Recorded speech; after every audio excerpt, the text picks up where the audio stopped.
Hi everybody, this is CR number 8, helper video number 1. This will help you to answer number 1 on the multiple choice. First of all, it says simplify 7 times the value a plus 1 minus 3.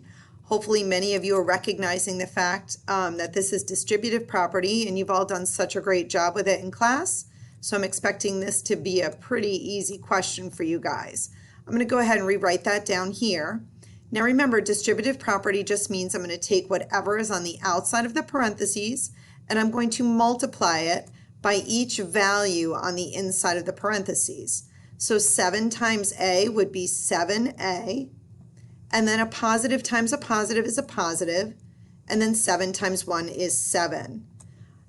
I go ahead and bring down this minus 3 because it wasn't inside the parentheses, so I do not need to distribute the 7 to that negative 3. Now I'm going to go ahead and simplify this. I have A's and I have no's.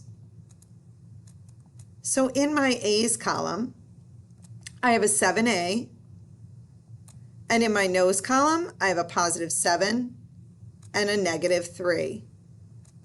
I'm going to go ahead and combine those terms. So I have a 7a and a positive 7 and negative 3. Remember, I have more positives than negatives, so my answer is positive. And I have 4 more positives than negatives. So 7a plus 4. And here it is right here. Good luck with number 1.